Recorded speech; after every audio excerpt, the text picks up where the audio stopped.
बच्चों, a very good evening. उम्मीद करते हैं आप सभी लोग स्वस्थ होंगे और अपनी पढ़ाई में व्यस्त होंगे। तो हम बात कर रहे थे प्लाज्मा मेम्ब्रेन की, और प्लाज्मा मेम्ब्रेन के स्ट्रक्चर को समझने के लिए हम डिस्कशन कर रहे थे फ्लूइड मोज़ेक मॉडल का। और आइए अब हम डिस्कस करने जा रहे हैं प्लाज्मा मेम्ब्रेन की एक इंपॉर्टेंट प्रॉपर्टी के बारे में, और वो है बच्चों selective permeability of plasma membrane. क्या मीनिंग होता है सेलेक्टिव परमिएबिलिटी का, समझते हैं। तो जैसा कि आप बोर्ड पर देख सकते हैं क्या लिखा हुआ है बच्चों, plasma membrane is a selectively permeable membrane which means, जिसका मतलब क्या है, that it allows only selected substances to pass through it. Plasma membrane केवल कुछ सेलेक्टेड सब्सटेंसेस को ही पास होने देता है, बाकी सब्सटेंसेस को पास नहीं होने देता। यानी किसको पास होने देना है और किसको पास होने नहीं देना है, इस मामले में प्लाज्मा मेम्ब्रेन क्या होती है, सेलेक्टिव होती है, या यूं कहें चूजी होती है। Is that clear? अब ऐसा क्यों होता है, इस बात को हम फ्लूइड मोज़ेक मॉडल के बेसिस पर समझेंगे बच्चों। तो आइए डिस्कशन को आगे बढ़ाते हैं। और एक बात समझने की जरूरत है कि बच्चों मेम्ब्रेन्स को बेसिकली 4 टाइप्स में क्लासिफाई किया जाता है, 4 टाइप्स में डिवाइड किया जाता है, या 4 टाइप्स में कैटेगराइज किया जाता है। कौन कौन सी हैं, जैसा कि आप देख सकते हैं, types of membranes: permeable, impermeable, semi permeable and selectively permeable. तो ये किस बेसिस पर है बच्चों, बहुत सिंपल सी बात है। आप सभी ने एक वर्ड सुना होगा, solution. Solution means solute plus solvent। हम कह सकते हैं what is the solution? First of all, it is a solution simply refers to a homogeneous mixture. Homogeneous means uniform. A solution simply refers to a homogeneous mixture of 2 or more components. Is that clear बच्चों? दो हम simple सा एक solution, simple solution की बात करते हैं तो जिसमें 2 कंपोनेंट्स होंगे, एक कहलाएगा सोल्यूट और दूसरा सॉल्वेंट। फॉर एग्जांपल, अगर आप पानी लें और उसके अंदर ग्लूकोज डिसॉल्व कर लें तो यह बन गया aqueous solution of glucose. Similarly आप अगर पानी लें और उसके अंदर कॉमन सॉल्ट यानी कि NaCl सोडियम क्लोराइड डिसॉल्व करें तो यह बन गया aqueous solution of sodium chloride. Is that clear बच्चों? तो ये सब सॉल्यूशंस के एग्जांपल हो गए। अब जो ज्यादा अमाउंट में है कौन, वाटर, ये कहलाएगा सॉल्वेंट, और जो कम अमाउंट में है यानी कि सॉल्ट, ये क्या कहलाएगा, सोल्यूट। So simple. तो परमिएबल मेम्ब्रेन बच्चों हम उसे कहते हैं जिससे होकर के सोल्यूट और सॉल्वेंट दोनों पास हो सकते हैं। इम्परमिएबल मेम्ब्रेन वो जिससे न सोल्यूट पास हो सकता है और न ही सॉल्वेंट पास हो सकता है। सेमी परमिएबल मेम्ब्रेन बच्चों उसे कहते हैं, सेमी परमिएबल मेम्ब्रेन वो जिससे होकर के सॉल्वेंट तो पास हो सकता है लेकिन सॉल्यूट पास नहीं हो सकता है। जबकि सेलेक्टिवली परमिएबल मेम्ब्रेन बच्चों हम उसे कहते हैं जिससे सॉल्यूट्स और सॉल्वेंट दोनों पास हो सकते हैं, लेकिन सॉल्यूट्स में से हर कोई सॉल्यूट नहीं, ओनली सेलेक्टेड सॉल्यूट्स पास हो सकते हैं। यही कारण है कि इसे क्या कहा जाता है, सेलेक्टिवली परमिएबल मेम्ब्रेन। आइए कुछ एग्जांपल्स इसके हम डिस्कस करते हैं। फॉर एग्जांपल बच्चों, परमिएबल मेम्ब्रेन का एग्जांपल हो जाएगा प्राइमरी सेल वॉल। अच्छा बच्चों, एक बात को आपको और समझनी पड़ेगी, यहां पर ये बुकिश लैंग्वेज होती है। एक्चुअली देखा जाए तो सेल वॉल होती है और membrane, plasma membrane for example membrane होती है। तो ये एज सच मेम्ब्रेन नहीं है, लेकिन हम जानते हैं cell wall is also boundary of a plant cell, right? Cell wall भी प्लांट सेल की एक बाउंड्री तो है ना कम से कम, तो एक बाउंड्री के फॉर्म में आप उसे देखें, सिंपल। Is that clear? तो परमिएबल जो प्राइमरी सेल वॉल होती है बच्चों, प्राइमरी सेल वॉल का सिंपल सा मीनिंग ये होता है बच्चों, cell wall present in a newly formed plant cell. एक न्यूली फॉर्म्ड प्लांट सेल के अंदर जो सेल वॉल प्रेजेंट होती है ना बच्चों, उसे कहते हैं प्राइमरी सेल वॉल। तो ये पोरस स्ट्रक्चर होता है और इससे जितने भी स्मॉल सॉल्यूट मॉलिक्यूल्स हैं, इवन स्मॉल प्रोटीन मॉलिक्यूल्स तक इससे इजीली पास हो सकते हैं, डिफ्यूज कर सकते हैं। तो ये किसका एग्जांपल हो जाएगा, permeable membrane. Is that clear? वहीं पर अगर हम इम्परमिएबल मेम्ब्रेन की बात करें बच्चों तो एक एग्जांपल हो जाएगा इसका कैस्पेरियन स्ट्रिप। ये क्या होता है बच्चों, आपने पढ़ा होगा 11th क्लास में प्लांट एनाटॉमी में कि प्लांट्स के रूट सेल्स, रूट पार्ट के अंदर एंडोडर्मिस लेयर के अंदर क्या होता है बच्चों, जो सेल्स होती हैं उनकी सेल वॉल में सुबेरिन नाम का एक सब्सटेंस डिपॉजिट हो जाया करता है, तो उन सेल वॉल्स को कहते हैं suberised cell walls. Is that clear? So uh layer of endodermal cells in which cell walls have been suberised, यानी जिसमें सुबेरिन का डिपोजिशन हो गया है, that layer is called as, वो जो लेयर है cell walls, suberised cell walls की जो एक स्ट्रिप बनती है उसे कहते हैं कैस्पेरियन स्ट्रिप बच्चों। ठीक है?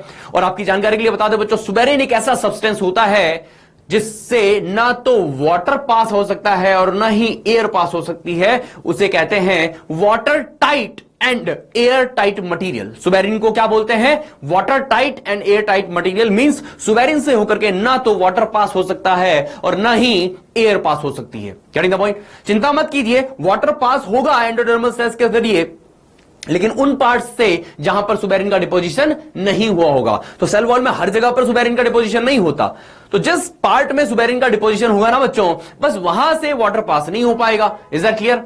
तो आगे हम प्लांट फिजियोलॉजी में पढ़ेंगे कि दो वर्ड्स आते हैं, सिम्प्लास्ट एंड एपोप्लास्ट। तो एंडोडर्मिस जो एंडोडर्मल लेयर है ऑफ सेल्स, वहां से होकर के एपोप्लास्टिक पाथवे जो है ना बच्चों वाटर मूवमेंट का, यानी जो सेल वॉल से होकर के वाटर मूव करता था, बस वो नहीं होगा। सिंपल सी बात है, सेल्स के अंदर से होकर के जाएगा। Very simple. तो ये कैस्पेरियन स्ट्रिप, जो कि बेसिकली सुबेराइज्ड सेल वॉल्स की एक स्ट्रिप होती है, एक पट्टी होती है एंडोडर्मिस के अंदर, रूट एंडोडर्मिस के अंदर, है ना, वहां से होकर के वो किसका एग्जांपल हो जाएगा? इम्परमिएबल मेम्ब्रेन का एग्जांपल हो जाएगा।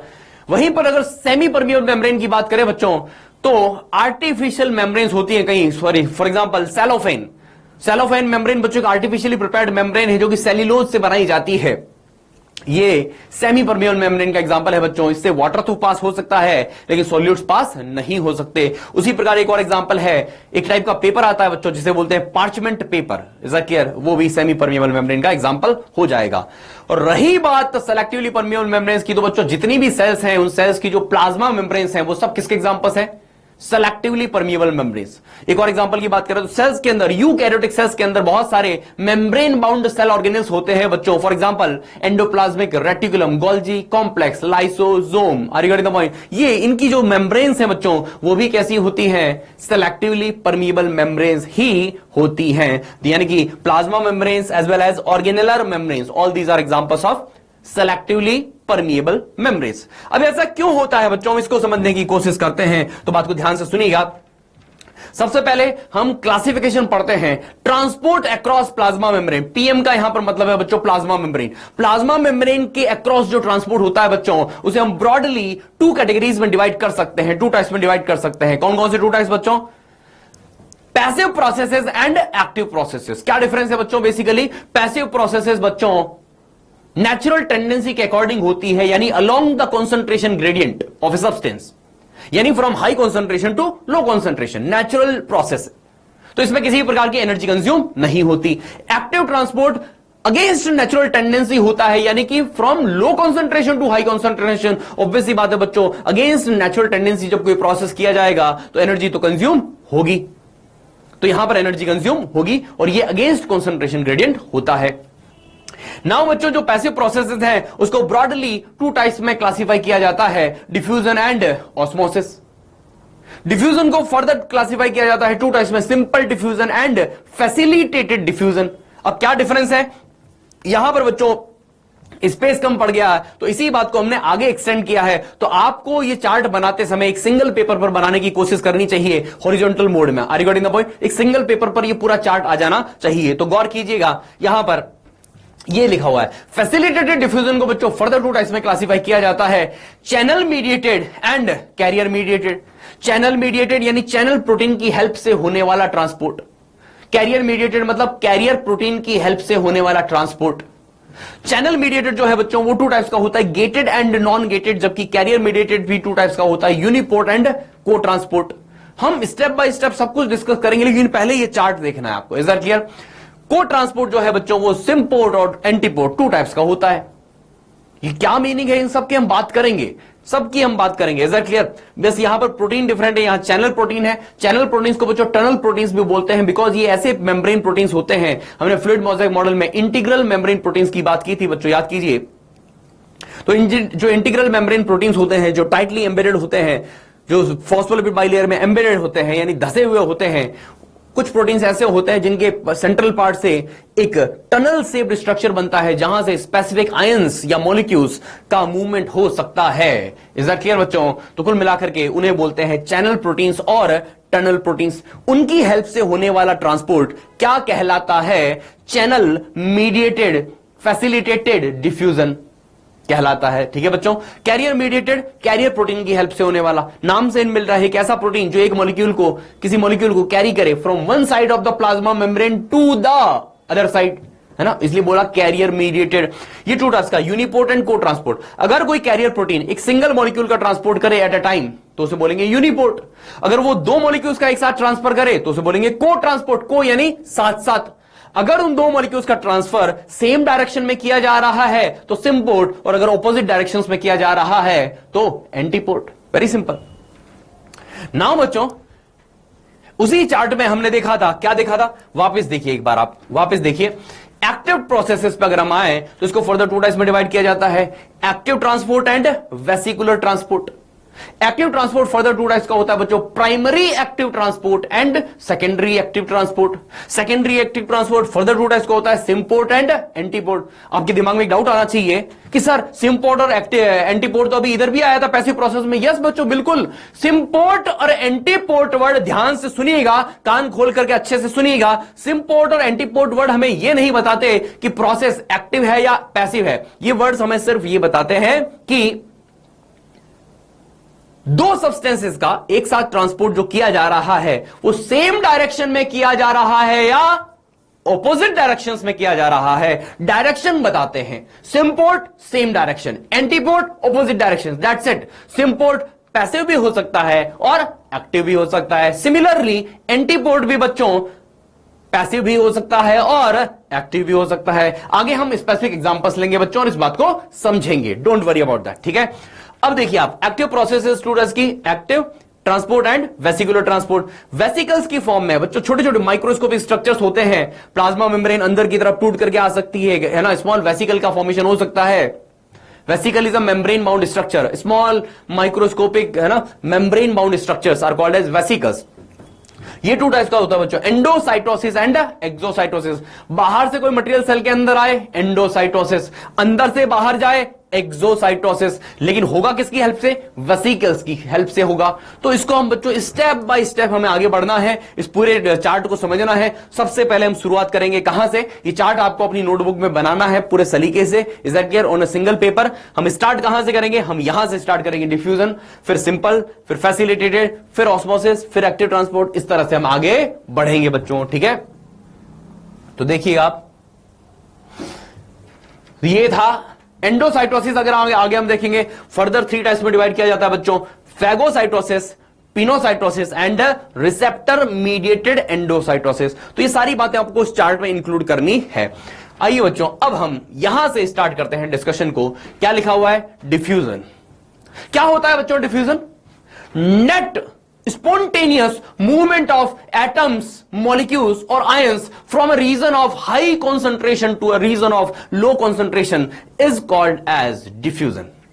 बच्चों याद रखिएगा, definitions रटने के लिए नहीं होती है बच्चों, definitions समझने के लिए होती है। इस definition को हमें समझना है, तो ध्यान दीजिएगा बच्चों। नेट का मतलब क्या होता है कि मॉलिक्यूल्स, बच्चों पता है आपको, किसी भी टेम्परेचर पर मॉलिक्यूल्स के पास काइनेटिक एनर्जी होती है accept eight absolute zero. Absolute zero का मतलब होता है 0 केल्विन। 0 केल्विन के अलावा कोई सा भी टेम्परेचर है तो बच्चों मॉलिक्यूल्स के पास काइनेटिक एनर्जी होगी, मॉलिक्यूल्स मूव करेंगे। सिंपल। तो मान लीजिए सिंपल स्टैंडर्ड रूम टेम्परेचर की अगर हम बात कर ले, for example 25 degree Celsius temperature, तो इस पर सफिशिएंट काइनेटिक एनर्जी है उनके पास, वो मूव कर रहे हैं। तो एयर में या सॉल्यूशन में मॉलिक्यूल्स मूव कर रहे हैं फॉर एग्जांपल, क्योंकि मॉलिक्यूल्स के पास क्या है? काइनेटिक एनर्जी है। सिंपल सी बात है। नाउ मॉलिक्यूल्स का मूवमेंट तो होगा एक प्लेस से दूसरी प्लेस, कहां से कहां?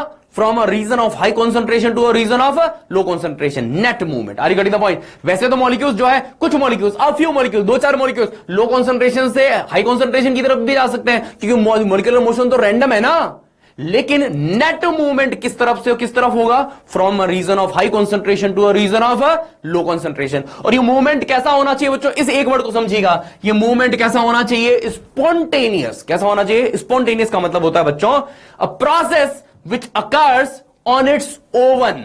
A process which occurs on it's oven, एक ऐसा प्रोसेस जो नेचुरली हो जाए अपने आप, automatically, under a given set of conditions। A process which occurs on its own under a given set of conditions is called as spontaneous process। आइए बच्चों कुछ एग्जांपल से इस बात को समझते हैं, मेरी बात ध्यान से सुनिएगा। फॉर एग्जांपल सपोज मैं अपने हाथ में बर्फ का एक टुकड़ा रखूं, आइस क्यूब, बर्फ का एक टुकड़ा मैं अपने हाथ में रख दूं। एक सिंपल सा क्वेश्चन पूछा जा रहा है आपसे, सिंपल सा आंसर आपकी तरफ से आना चाहिए। तो एक बर्फ का टुकड़ा अगर मैं अपने हाथ में रख दूं बच्चों, थोड़ी देर बाद क्या होगा? मेल्ट कर जाएगा। Melting of ice at a temperature about 0 degree Celsius is a spontaneous process. ये अपने आप होता है। Getting the point? वहीं पर दूसरा एग्जांपल लेते हैं बच्चों। फॉर एग्जांपल एक सिंपल सा एग्जांपल लेते हैं हम। For example mixing of ink with water. Mixing of ink with water. आपने मान लीजिए पानी लिया, एक बीकर लिया खाली, उसके अंदर पानी भरा, फिर उसके अंदर एक सिंपल रेड कलर की वो इंक है, फॉर एग्जांपल उसमें एक ड्रॉप गिरा दिया उसके अंदर। तो आप क्या देखते हैं? वो इंक स्प्रेड करती है और थोड़ी देर बाद पूरा वाटर यूनिफॉर्मली कलर्ड हो जाता है। यस और no? So mixing of ink with water कैसा प्रोसेस है? स्पॉन्टेनियस, नेचुरली होता है, ऑटोमेटिकली होता है। उसी तरह से एक और एग्जांपल लेते हैं बच्चों। फॉर एग्जांपल मेरे हाथ में चाय का एक गर्म कप है और गलती से वो छूट जाता है, तो क्या होगा? Under the effect of gravity वो नीचे गिरेगा, जमीन पर गिरते ही वो टूट करके बिखर जाएगा, चाय पूरी फैल जाएगी। यस और नो? ये कैसा प्रोसेस है? स्पॉन्टेनियस। पर इसका उल्टा सोचे बच्चों। फॉर एग्जांपल मेरे हाथ में पानी की एक बोतल हो जिसमें लिक्विड वाटर पड़ा हुआ है, टेंपरेचर 0 डिग्री सेल्सियस से ज्यादा है, क्या ये लिक्विड वाटर पड़े पड़े अपने आप आइस में कन्वर्ट होने वाला? The answer is no. क्यों? क्योंकि ये प्रोसेस स्पॉन्टेनियस नहीं है। ऑफ कोर्स वाटर भी आइस में कन्वर्ट हो सकता है इन अ फ्रिज और रेफ्रिजरेटर, लेकिन याद कीजिए बच्चों, रेफ्रिजरेटर यूं ही चलता है या एनर्जी कंज्यूम करता है in the form of electricity? Energy consume करता है in the form of electricity. तो बच्चों बहुत सिंपल सी बात है ना? वहां पर एनर्जी कंज्यूम हो रही है, अपने आप नहीं हो रहा। Are you getting the point? तो under a given set of condition, यानी टेंपरेचर अगर 0 डिग्री सेल्सियस से ज्यादा हो तो freezing of liquid water into ice spontaneous process होने वाला नहीं है। Very simple. दूसरा एग्जांपल बच्चों, वो जो इंक वाला एग्जांपल हमने लिया था कि वो पूरा वाटर यूनिफॉर्मली कलर्ड हो गया, क्या ऐसा हो सकता है कि वो जो यूनिफॉर्मली कलर्ड वाटर है उसमें से इंक वापस इकट्ठी हो जाए और एक ड्रॉप की फॉर्म, कॉन्सेंट्रेटेड ड्रॉप की फॉर्म में आ जाए? ऐसा होने वाला नहीं है, क्योंकि वो भी कैसा प्रोसेस होगा? Non spontaneous. तीसरा एग्जांपल जो हमने लिया बच्चों, फॉर एग्जांपल जो कप मेरे हाथ से गलती से छूट करके नीचे गिरकर टूट करके बिखर गया था, चाय पूरी फैल गई थी, वापस से वो कप जुड़ जाए और जो चाय बिखरी हुई थी वो उसके अंदर इकट्ठी हो जाए, and against the force of gravity, against the force of gravity बच्चों वो कप मेरे हाथ में आ जाए। क्या ये पॉसिबल है? द आंसर इज नो, क्योंकि ये प्रोसेस भी कैसा है? Non spontaneous. Very simple. तो नॉन स्पॉन्टेनियस समझ में आ गया आपको? तो बिल्कुल प्रोसेस कैसा होना चाहिए? स्पॉन्टेनियस, तभी डिफ्यूजन कहेंगे हम उसको। So what is diffusion? Net spontaneous movement of atoms, molecules और ions from a region of high concentration to a region of low concentration is called as diffusion. आइए डिफ्यूजन को हम समझते हैं बच्चों। एग्जांपल्स जो मैंने बताया आपको, simple mixing of ink with water. Suppose ये वाटर है, उसके अंदर हमने रेड कलर का इंक मिक्स किया, तो थोड़ी देर बाद हम जानते हैं पूरा वाटर जो है यूनिफॉर्मली रेड कलर हो जाएगा। This is a spontaneous process, automatically होता है, नेचुरली होता है। So this is diffusion. एक और एग्जांपल लेते हैं। For example spread of perfume in room. For example बच्चों, आप रूम के सेंटर में खड़े हैं और आपके हाथ में परफ्यूम की बोतल है, आप परफ्यूम स्प्रे करते हैं, तो आप देखते हैं थोड़ी देर बाद कॉर्नर में कोई पर्सन खड़ा हुआ, उस तक वो स्मेल फैल जाती है। कैसे? Through diffusion. सेंटर में स्प्रे किया आपने परफ्यूम, तो सेंटर में परफ्यूम मॉलिक्यूल्स का कॉन्सेंट्रेशन क्या है? ज्यादा। कॉर्नर्स में क्या है? इनिशियली 0। तो from high concentration to low concentration ये परफ्यूम मॉलिक्यूल्स डिफ्यूज कर जाते हैं और स्मेल उस पर्सन तक पहुंच जाती है। Very simple, this is an example of diffusion. यहीं पर बच्चों पता है आपको, एक बार एक बच्चे ने डाउट पूछा और बड़ा मजेदार डाउट पूछा, ध्यान से सुनिएगा, आपके भी इस बात को, कॉन्सेप्ट को समझने में हेल्प करेगा आपको। बच्चे ने पूछा, सर सपोज मैं रूम के सेंटर में खड़ा हूं, ठीक है साहब, मान लिया, और कहता है कि मेरे हाथ में सपोज क्या रखा हुआ है? NaCl। मेरे हाथ में बच्चा कहता है सर मेरे हाथ में सपोज क्या रखा हुआ है? NaCl, sodium chloride. तो सर मेरे हाथ में सोडियम क्लोराइड का कॉन्सेंट्रेशन ज्यादा है, लेकिन रूम के कॉर्नर्स में सोडियम क्लोराइड नहीं है, तो सर ये डिफ्यूजन क्यों नहीं होता है? ये NaCl जो है, NaCl के जो आयंस है वो डिफ्यूज करके उस कॉर्नर्स तक क्यों नहीं चले जाते हैं? आंसर बड़ा सिंपल है बच्चों, क्योंकि जो सॉलिड NaCl है, सॉलिड सोडियम क्लोराइड है बच्चों, उसके अंदर है आयंस, और इन आयंस का डिफ्यूजन एयर मीडियम में स्पॉन्टेनियस प्रोसेस होने वाला नहीं है। ये स्पॉन्टेनियस प्रोसेस नहीं होगा बच्चों। क्यों नहीं होगा? बात को समझते हैं, इसी बात को समझते हैं इस एग्जांपल से। बात पे ध्यान दीजिएगा। NaCl सोडियम जो सॉलिड है, सॉलिड एस मतलब सॉलिड स्टेट है ना, सोडियम क्लोराइड सॉलिड स्टेट में अगर हम बात करें बच्चों तो हम इसको ऐसे भी लिख सकते हैं, बिकॉज आप सभी जानते हैं, इतनी केमिस्ट्री उम्मीद करते हैं सभी जानते हैं, sodium chloride is an ionic compound, पता है उम्मीद कर रहे हैं, sodium chloride is an ionic compound, तो उसके अंदर आयंस होते हैं सॉलिड स्टेट में ही, Na+ एंड Cl-। अब Na+ एंड Cl- जो कैटायन एंड एनायन है, ऑपोजिटली चार्ज्ड आयंस हैं, इनके बीच में क्या है, आयोनिक बॉन्ड। पढ़ते हैं ना आप आयोनिक बॉन्ड, क्या होता है आयोनिक बॉन्ड की डेफिनेशन केमिस्ट्री में, याद कीजिए, electrostatic force of attraction, electrical attraction बोल दीजिए simple, between oppositely charged ions, between oppositely charged ions. तो बच्चों क्या होता है आपको पता है, 12th क्लास में, सिंपल सी बात है, 12th क्लास में आप फिजिक्स में एक चैप्टर पढ़ते हैं इलेक्ट्रोस्टैटिक्स, वहां पर आप पढ़ते हैं कूलोम्स लॉ, एक साइंटिस्ट थे कूलोम, उन्होंने लॉ दिया था, सिंपल सी बात है, फॉर इलेक्ट्रिकल फोर्स, है ना, इलेक्ट्रिकल फोर्स और electric force between two charge particles, है ना। तो दो पॉइंट चार्जेस के बीच में, सिंपल सी बात है बच्चों, जो इलेक्ट्रोस्टैटिक फोर्स ऑफ अट्रैक्शन होता है इन वैक्यूम, वो इस फॉर्मूला से दिया जाता है KQ1Q2/R²। What is K is proportionality constant, जिसका वैल्यू होता है 1/4πε0। एप्सिलॉन 0 को बोलते हैं बच्चों इलेक्ट्रिकल परमिटिविटी ऑफ वैक्यूम और फ्री स्पेस, है ना, ये सिंपल Q1Q2/R²। अब ये हम क्यों बातें कर रहे हैं, बातों को समझने के लिए बच्चों, बातों को समझने के लिए, बातों को अगर समझना है, रटना नहीं है, तो इन सारी बातों को करना पड़ेगा बच्चों। तो ध्यान दीजिएगा, डिफरेंस क्या आता है, Fe वाटर में अगर हम बात करें, एक्वस मीडियम में अगर हम बात करें बच्चों, तो ये फॉर्मूला थोड़ा सा मॉडिफाई होगा बच्चों, 1/4πε0 के साथ ये जो पिंक कलर में लिखा हुआ है एक एडिशनल क्वांटिटी यहां पर डिनोमिनेटर में नीचे ऐड हो जाएगी, εr, इसे बोलते हैं बच्चों relative permittivity of the medium. इसी का एक और नाम होता है बच्चों डाई इलेक्ट्रिक कांस्टेंट। ये मटेरियल की या मीडियम की प्रॉपर्टी होती है बच्चों, और आपकी जानकारी के लिए बता दें, वाटर के लिए डाई इलेक्ट्रिक कांस्टेंट की वैल्यू होती है बच्चों अप्रोक्सीमेटली 80, अप्रोक्सीमेटली 80। इसका मतलब बच्चों ये हुआ सीधा सीधा, इसका सीधा सीधा मतलब ये हुआ बच्चों कि वैक्यूम में, समझिएगा बात को, आपको फॉर्मूले डिराइव करना आना चाहिए बच्चों, बहुत सिंपल सी बात है, ध्यान दीजिएगा। इसका मतलब सिंपल सा ये हुआ बच्चों, बात को समझिएगा, ये जो फॉर्मूला देखा था हमने, ये वैक्यूम के लिए था, ये पूरा वैक्यूम के लिए था, तो वैक्यूम Fe वैक्यूम अपॉन ये वैल्यू आ जाएगी यानी कि 80, यानी कि वाटर में उन्हीं सेम दो चार्ज पार्टिकल के बीच में जो फोर्स लगने वाला है ना बच्चों, वो वैक्यूम की कंपैरिजन में कितना कमजोर हो जाएगा, 80 टाइम्स वीक हो जाएगा, 80 गुना वीक हो जाएगा। Are you getting the point? Simple summary है बच्चों, आप केमिस्ट्री में पढ़ते हैं, बात को समझिएगा।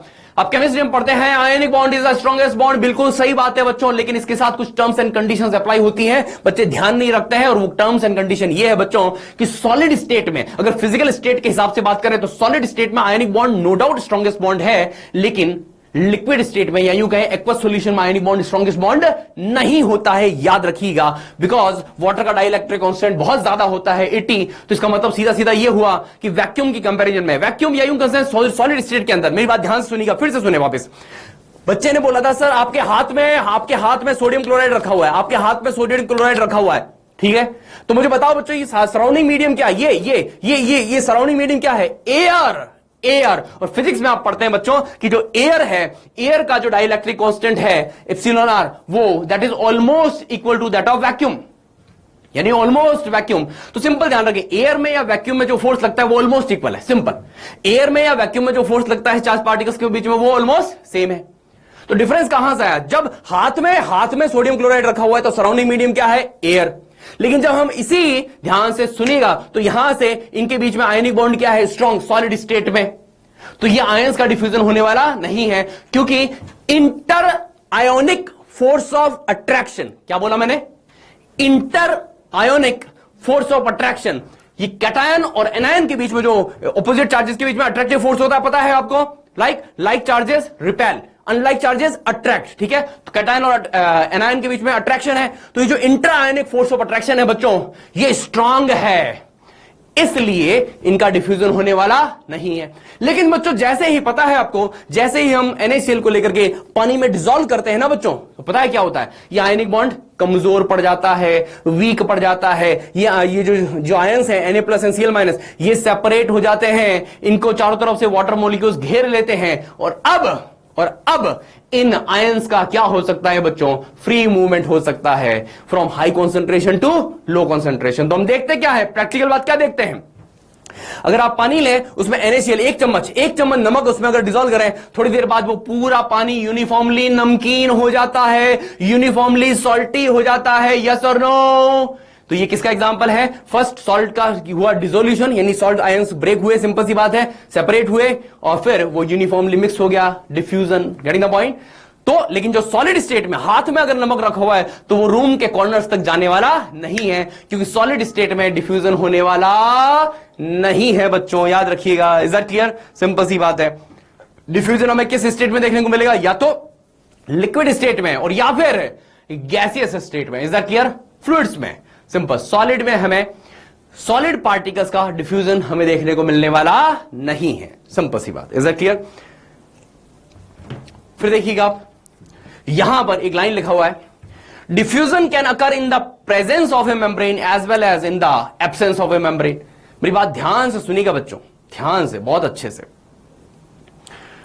क्या लिखा हुआ है? Diffusion can occur, diffusion process की जहां तक बात है वो मेम्ब्रेन की प्रेजेंस में भी हो सकता है बच्चों, और मेम्ब्रेन की एब्सेंस में भी हो सकता है। मेम्ब्रेन की प्रेजेंस में भी हो सकता है और मेम्ब्रेन की एब्सेंस में भी हो सकता है। अभी जो हमने सारे एग्जांपल्स लिए, इंक वाला एग्जांपल लिया, क्या उसमें किसी मेम्ब्रेन की हमने बात की थी? बिल्कुल नहीं, वो मेम्ब्रेन की एब्सेंस में ही तो हो रहा था। Very simple. जो हमने परफ्यूम वाला एग्जांपल लिया कि परफ्यूम को रूम के सेंटर में स्प्रे किया, कॉर्नर्स तक पहुंच गया स्मेल, कैसे? कोई मेम्ब्रेन आया था? बिल्कुल नहीं। तो ये मेम्ब्रेन की एब्सेंस में ही तो हो रहा था। Diffusion process can occur either in the presence of a membrane और in the absence of a membrane. इतनी सी बात याद रखिएगा। लेकिन बच्चों अब हम बात करेंगे डिफ्यूजन, स्पेसिफिकली वो डिफ्यूजन जो कि प्लाज्मा मेम्ब्रेन के अक्रॉस होता है। So we are going to talk about diffusion occurring across plasma membrane. ठीक है बच्चों? तो बच्चों इसको हम ब्रॉडली टू टाइप्स में डिवाइड करते हैं, ब्रॉडली टू कैटेगरीज में इसको डिवाइड करते हैं। कौन कौन सा? Simple diffusion across plasma membrane and facilitated diffusion across plasma membrane. What is the difference? क्या डिफरेंस है इन दोनों में? तो बच्चों बेसिक डिफरेंस दोनों में यह होता है कि simple diffusion, it is diffusion across plasma membrane without the use of any transport protein. ध्यान से सुनने की जरूरत है। Without the help of any transport protein through transient gaps formed in between phospholipid molecules. बच्चों हमने पढ़ा था कि फॉस्फोलिपिड मॉलिक्यूल्स जो होते हैं बच्चों, दे show three types of movement. याद कीजिए, lateral movement, rotational movement and flip flop movement. ये जो लेटरल और रोटेशनल मूवमेंट है बच्चों, ये फ्रिक्वेंटली होते रहते हैं। तो जब फॉस्फोलिपिड मॉलिक्यूल्स मूव करते हैं ना बच्चों, तो उनके बीच में ट्रांजिएंट, मतलब फॉर ए मोमेंट, बहुत ही for a fraction of second, transient gaps बनते हैं बच्चों, छोटे छोटे गैप्स बनते हैं।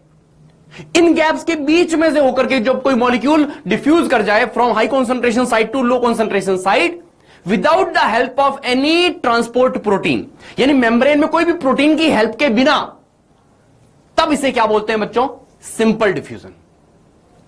लेकिन व्हाट इज फैसिलिटेटेड डिफ्यूजन? जब किसी ट्रांसपोर्ट, स्पेसिफिक ट्रांसपोर्ट प्रोटीन की हेल्प से किसी अगर मॉलिक्यूल का ट्रांसपोर्ट अगर हो रहा है बच्चों, तब उसे क्या बोलते हैं? Facilitated diffusion. नाम से ही इंट मिल रहा है, फैसिलिटेटेड मतलब जिसको हेल्प किया गया है। किसकी हेल्प से होगा? With the help of a specific transport protein. तो बच्चों एक्चुअली क्या होता है, जो पोलर मॉलिक्यूल्स होते हैं ना, लार्ज पोलर मॉलिक्यूल्स या charged particles such as ions, उनका ट्रांसपोर्ट बच्चों हमेशा कैसा होता है? उनका डिफ्यूजन अगर हो रहा है from high concentration to low concentration, तो वो कैसा होगा? फैसिलिटेटेड। आइए स्पेसिफिक एग्जांपल के साथ बात करते हैं।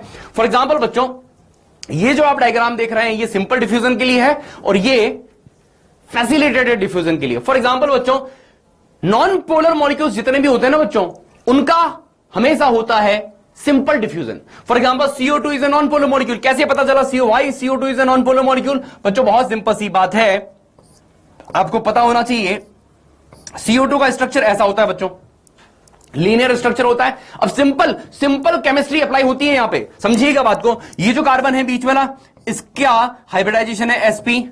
तो जो sp हाइब्रिडाइज कार्बन होता है बच्चों, उसकी इलेक्ट्रोनेगेटिविटी होती है 3.25, इसकी जो आप देख रहे हैं इसकी है 3.5, इसकी है 3.5, इसकी भी कितनी है? 3.5। तो इस पर डेल्टा नेगेटिव, इस पर डेल्टा नेगेटिव, बीच वाला जो है उस पर डेल्टा पॉजिटिव। बीच वाले पर डेल्टा पॉजिटिव। अब जितना फोर्स राइट साइड लग रहा है बच्चों उतना ही फोर्स लेफ्ट साइड लग रहा है, तो नेट रिजल्ट कितना हो गया? 0। इसका नेट डाइपोल मोमेंट 0। और बताया था आपको जिस भी मॉलिक्यूल का नेट डाइपोल मोमेंट 0 होता है बच्चों वो मॉलिक्यूल कैसा होता है?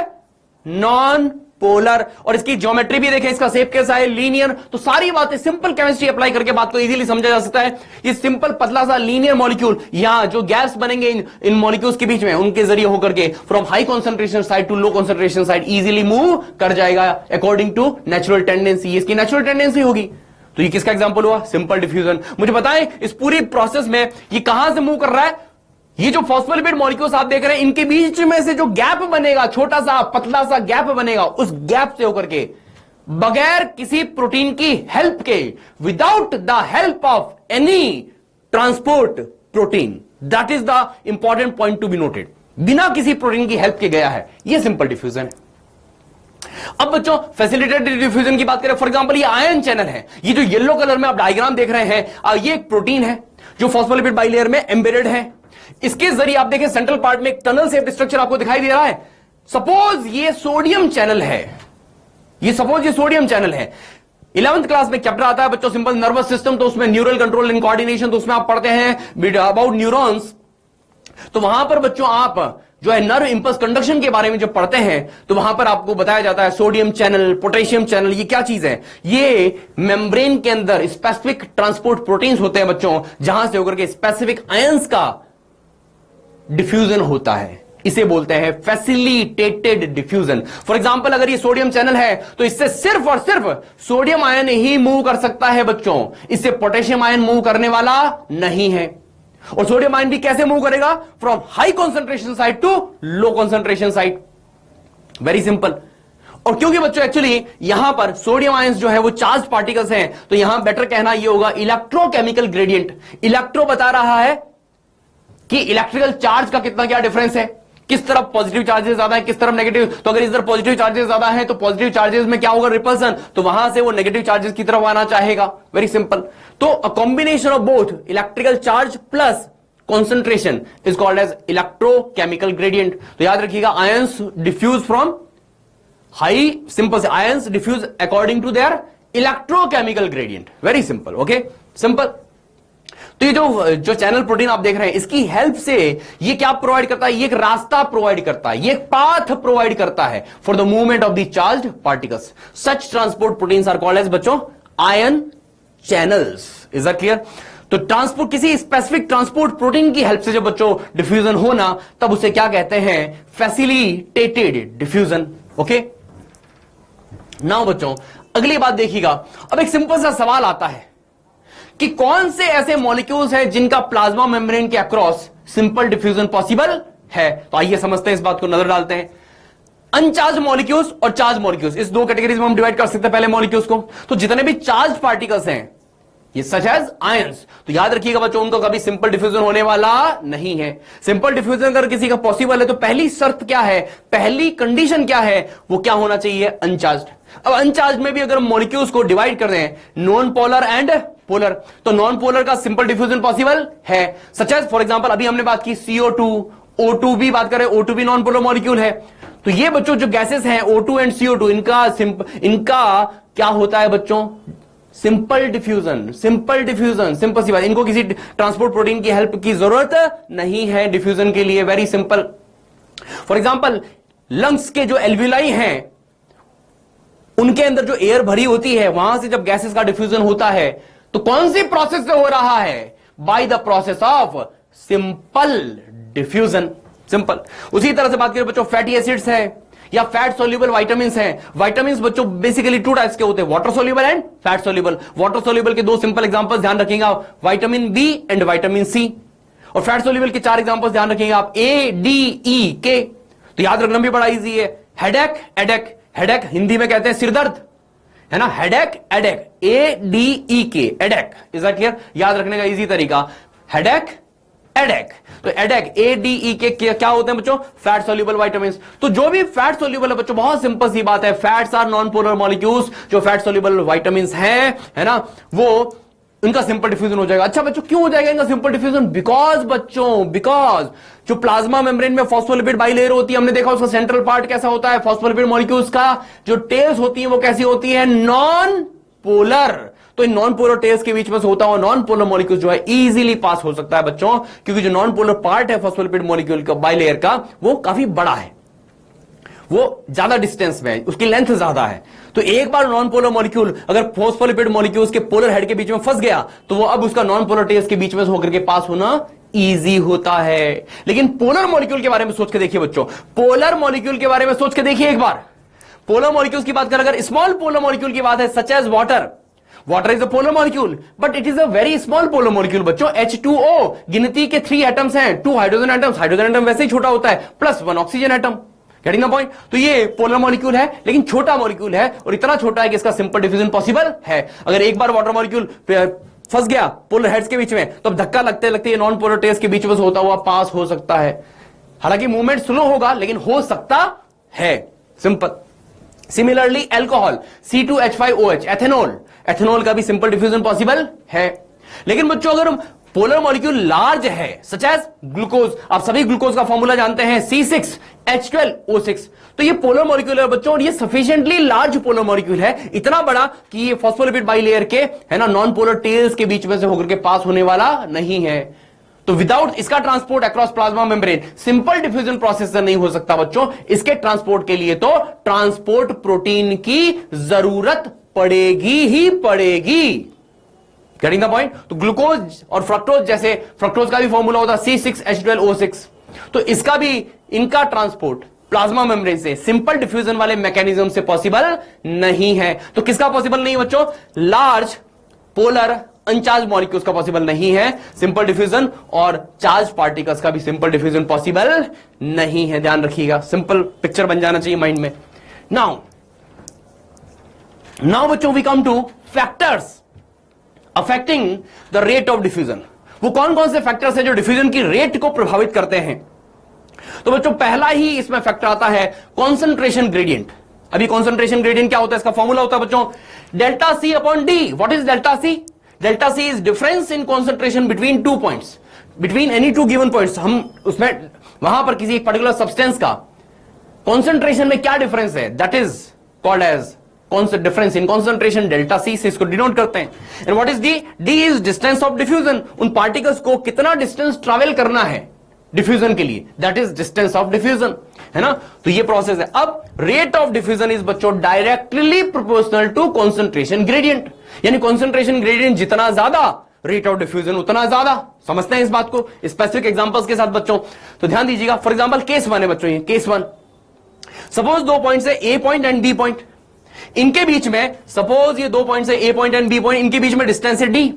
सपोज A पॉइंट पर किसी सब्सटेंस का कॉन्सेंट्रेशन है 2 मोलर।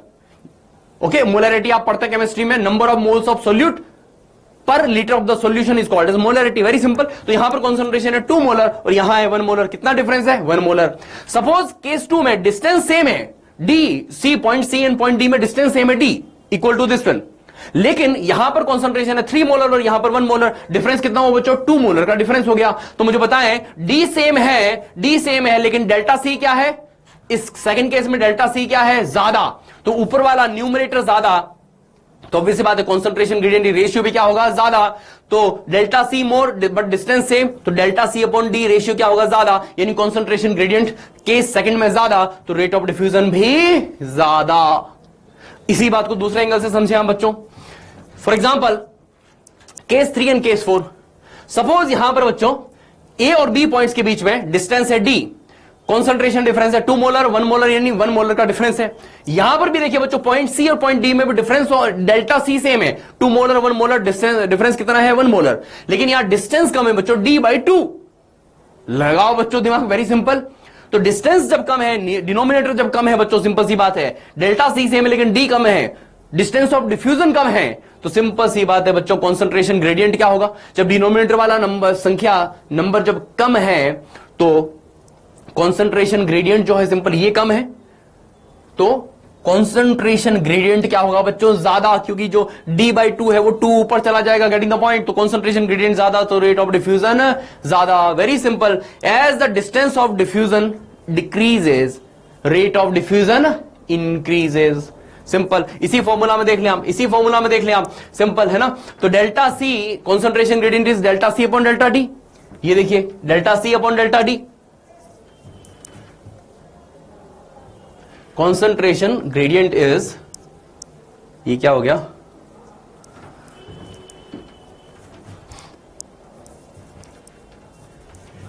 इसकी बात कर रहे थे बच्चों हम, delta C upon delta D. तो एज सिंपल सी बात है बच्चों, डिस्टेंस डिक्रीज होगा तो कॉन्सेंट्रेशन ग्रेडियंट इंक्रीज होगा, और as concentration gradient increases rate of diffusion increases. Very simple, is that clear? तो ध्यान रखेंगे आप, इसी को प्रैक्टिकली हम मेडिकल साइंस से बच्चों, इसी को प्रैक्टिकली मेडिकल साइंस से रिलेट कर सकते हैं बच्चों। कैसे? बात को ध्यान से सुनिएगा, मेडिकल साइंस से कैसे रिलेट कर सकते हैं इसको। फॉर एग्जाम्पल बच्चों, एक कंडीशन होती है निमोनिया, ध्यान से सुनिएगा। तो जो रेस्पिरेटरी मेम्ब्रेन होता है, रेस्पिरेटरी मेम्ब्रेन क्या होता है बच्चों? That membrane across which respiratory gaseous exchange occurs. For example बच्चों, एल्वियोलाई के अंदर हम बात करें, लंग्स के जो एल्वियोलाई है उसके अंदर एपिथेलियम होता है, आपको पता होना चाहिए, simple squamous epithelium. Simple squamous epithelium की सेल्स कैसी होती है? Thin and flat. तो डिस्टेंस कम, सिंपल थिन है, तो वहां से गैसियस डिफ्यूजन इजीली हो सकता है। वहीं पर अब वहां पर देखिए, एपिथेलियम के नीचे एक मेम्ब्रेन होती है जिसे बोलते हैं बेसमेंट मेम्ब्रेन। याद करना पड़ेगा आपको, बेसिक बातें हैं ये, है ना। फिर अगर बात करें कैपिलरीज की सेल्स भी किसकी बनी हुई है? सिंपल स्क्वामस एपिथेलियम की बनी हुई है। उसके नीचे भी बेसमेंट मेम्ब्रेन है ना, सिंपल। बीच में है इंटरस्टिशियल स्पेस, दो टिश्यूज के बीच में जो स्पेस होता है उसे बोलते हैं इंटरस्टिशियल स्पेस। तो ये डिस्टेंस क्रॉस करना होता है रेस्पिरेटरी गैसेस को, such as CO2 and O2। अब बच्चों क्या होता है, एक बीमारी होती है, इसका नाम है निमोनिया। निमोनिया के केस में बच्चों प्लूरल फ्लूइड बढ़ जाता है, तो जो रेस्पिरेटरी गैसेस है उनको ज्यादा डिस्टेंस ट्रैवल करना पड़ेगा, यानी कि जो निमोनिया का पेशेंट है उसे ब्रीदिंग में क्या होगी? डिफिकल्टी होगी। वेरी सिंपल, क्योंकि डिस्टेंस ऑफ डिफ्यूजन बढ़ गया है। Is that clear? ये है इसका प्रैक्टिकल एप्लीकेशन, ठीक है। उसी तरह से बच्चों यहां पर टेम्परेचर की हम बात करते हैं, temperature rate of diffusion is directly proportional to temperature, यानी as temperature increases rate of diffusion also increases. ऐसा क्यों? वेरी सिंपल बच्चों, because kinetic energy of molecules is directly proportional to temperature. जैसे जैसे टेम्परेचर बढ़ता है मॉलिक्यूल्स के kinetic energy भी बढ़ती है। जब काइनेटिक एनर्जी बढ़ेगी तो स्पीड ऑफ डिफ्यूजन बढ़ ही जाएगा ना बच्चों, बहुत सिंपल सी बात है। और इसका प्रैक्टिकल एप्लीकेशन ये है बच्चों कि मान लीजिए किसी पर्सन को बुखार आ रहा है, फीवर, तो फीवर की कंडीशन में बच्चों डिफ्यूजन प्रोसेसेस जितनी भी होती है उनकी स्पीड बढ़ जाया करती है। Is that clear? Very simple, ठीक है। फिर बच्चों तीसरा फैक्टर आता है mass of the particle. Rate of diffusion is inversely proportional to the mass of the particle, मतलब as the mass of the particle increases rate of diffusion decreases, inversely proportional. यानी कि हैवी पार्टिकल अगर है तो diffusion का rate कम होगा, light particle है, हल्का है, तो रेट ऑफ डिफ्यूजन ज्यादा होगा। ऐसा क्यों? लगाएं बच्चों दिमाग, बहुत सिंपल सी बात है। देखिए क्या होता है, जैसे जैसे ध्यान से सुनिएगा, change in kinetic energy delta K E is directly proportional to delta T, यानी change in kinetic energy is directly proportional to change in temperature. तो जितना टेम्परेचर बढ़ेगा उतना ही डेल्टा की उसके हिसाब से बढ़ेगा। अब कोई से भी पार्टिकल्स हो, ध्यान से सुनिएगा, कोई से भी पार्टिकल्स हो बच्चों, अगर टेम्परेचर चेंज सेम है, मान लीजिए 10 डिग्री सेल्सियस का चेंज हुआ टेम्परेचर में, तो काइनेटिक एनर्जी भी चेंज भी सेम होगा। कुछ बच्चे यहां पर गलत कॉन्सेप्ट लगा देते हैं, वो क्या कहते हैं, ध्यान से सुनिएगा, कि सर जब टेम्परेचर चेंज होगा तो वेलोसिटी में भी सेम चेंज होगा ना, तो उससे रेट ऑफ डिफ्यूजन तो चेंज हो ही नहीं, सेम इफेक्ट आना चाहिए। नहीं बच्चों, नहीं, ये गलत कॉन्सेप्ट है। अगर मान लीजिए डेल्टा टी सेम है, चेंज इन टेम्परेचर मान लीजिए दोनों पार्टिकल्स हैं, लाइट और हैवी पार्टिकल, दोनों के सेम टेम्परेचर चेंज हुआ है 10 डिग्री सेल्सियस सपोज, तो क्या चीज सेम होगी? डेल्टा के ई सेम होगा, change in kinetic energy same होगा। तो ध्यान से सुनिएगा, मास तो कांस्टेंट है, पार्टिकल का फिक्स है। तो अब देखिएगा, आप पढ़ते हैं हाफ, यहां पर क्या होगा, half m1 v1 square will be equal to half m2 v2 square. लगाओ दिमाग, दिमाग लगाओ तो पूरा लगाओ बच्चों, तब आता है मजा, पूरा दिमाग लगाओ। तो इधर देखिएगा, यहां पे जब यहां पर मास ऑफ द पार्टिकल तो कांस्टेंट है, तो जब ये चीज सेम है तो लगाओ बच्चों दिमाग, जब ये दोनों का kinetic change in kinetic energy equal है, तो जिसका मास ज्यादा होगा, suppose m1 is more than m2, तो जिसका मास ज्यादा ये दोनों फैक्टर्स इक्वल रहने चाहिए। जिसका मास ज्यादा उसकी वेलोसिटी में चेंज कम होगा, और जिसका मास कम उसकी वेलोसिटी में चेंज ज्यादा होगा, यानी उसकी स्पीड ज्यादा बढ़ेगी। Very simple. तो जो हल्का पार्टिकल है, जो लाइट पार्टिकल है, उसकी वेलोसिटी ज्यादा बढ़ेगी, मतलब उसका रेट ऑफ डिफ्यूजन ज्यादा बढ़ेगा। Very simple. So rate of diffusion is inversely proportional to the mass of the particle. Heavy particles का डिफ्यूजन स्लोली होता है, लाइट पार्टिकल का डिफ्यूजन रैपिडली होता है। Very simple. Is that clear? Then बच्चों आखिरी फैक्टर आता है, rate of diffusion is directly proportional to the surface area of the membrane. जो मेम्ब्रेन है उसका सरफेस एरिया जितना ज्यादा, रेट ऑफ डिफ्यूजन उतना ज्यादा। इसको हम एक सिंपल एग्जांपल से समझते हैं, डाइजेशन वाले एग्जांपल से। फॉर एग्जांपल बच्चों, जो इंटेस्टाइनल एपिथेलियल सेल्स होती है ना, उनकी सरफेस पर outward finger like projections structures पाए जाते हैं, जिन्हें बोलते हैं माइक्रोविलाई। ये माइक्रोविलाई बच्चों एब्जॉर्प्टिव सरफेस एरिया बहुत बढ़ा देते हैं, जिससे rate of absorption of nutrients बढ़ जाया करता है। Very simple. तो देखिए, इसको समझिएगा बात को। ये देखिए यहां पर क्या लिखा हुआ है। मान लीजिए अगर सेल्स का, इंटेस्टाइनल एपिथेलियल सेल्स का बच्चों, सपोज सेल्स का शेप ऐसा होता, सिंपल, इसकी एब्जॉर्प्टिव सरफेस पर ये फ्लैट होता, वर्सेस दिस। ऐसे कंपेयर करना है तो बात इजीली समझ में आएगी। This versus this. यहां पर क्या है, आउटवर्ड फिंगर लाइक प्रोजेक्शंस हैं, स्ट्रक्चर्स, इन्हें क्या बोलते हैं, माइक्रोविलाई। इनकी वजह से बच्चों जहां से एब्जॉर्प्शन होना है ना न्यूट्रिएंट्स का, उस सरफेस पे सरफेस एरिया क्या है, बढ़ गया बहुत गुना। तो क्या होगा, मोर सरफेस एरिया, तो मोर ज्यादा बड़े सरफेस एरिया से एब्जॉर्प्शन होगा, तो रेट ऑफ डिफ्यूजन बढ़ जाएगा। Very simple. ओके बच्चों, तो आज हमने है ना सिंपल डिफ्यूजन के बारे में पढ़ा, factors affecting the rate of diffusion के बारे में पढ़ा। नेक्स्ट टर्न में हम स्टार्ट करेंगे कहां से, फैसिलिटेटेड डिफ्यूजन से स्टार्ट करेंगे, जिसमें पहले आएगा चैनल मीडिएटेड फैसिलिटेटेड डिफ्यूजन, और उसके बाद हम बात करेंगे कैरियर मीडिएटेड फैसिलिटेटेड डिफ्यूजन की। So that's all for today बच्चों। इसको अच्छे से आप ढंग से, ध्यान से, अच्छे से रिवाइज कर लीजिएगा अपने नोट्स बना करके। Thank you.